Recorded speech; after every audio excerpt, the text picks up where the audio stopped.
This is such a special day for this country. It saddens us, it inspires us, and it unites us like little else.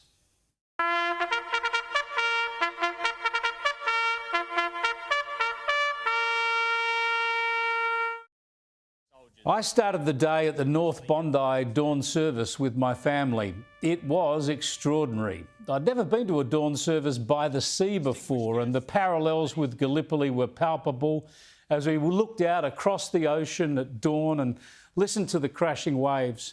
There were thousands there from all walks of life, and it was obvious from the accents from all corners of the globe.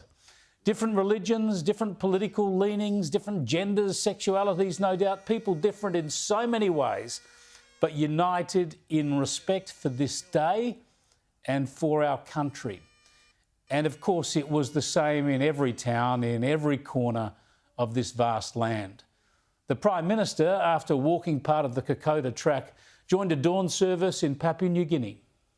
625 Australians were killed on the Kokoda Track. Of those, 99 fell in the Battle of Isaraba and 111 more were wounded.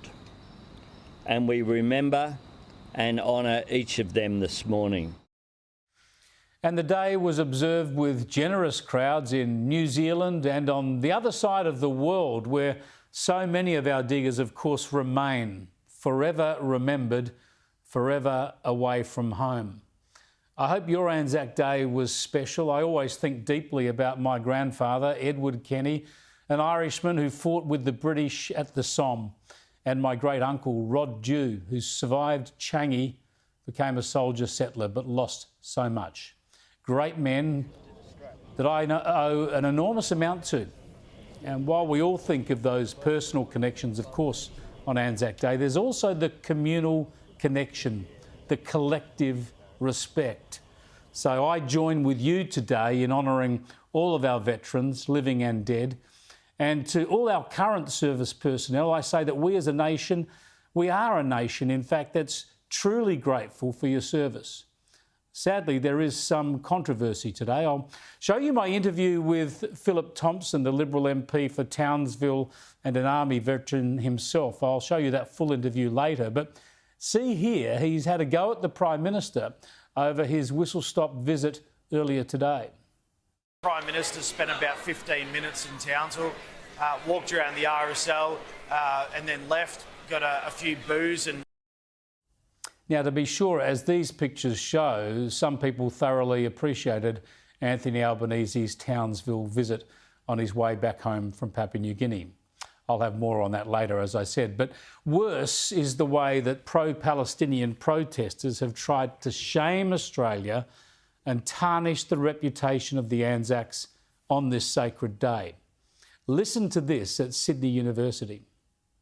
The Anzacs played a major role in the violence that established British Mandate Palestine. Veterans also objected to pro-Palestinian protests planned to coincide with Anzac Day, and a Greens councillor wore a Palestinian scarf to the Coogee dawn service. You'd think they could just leave it alone. Run your protests, make your points, however wrong or right they might be, some other time. Could you just perhaps find it in your hearts to leave this day alone? Let this sacred day unite Australia forever.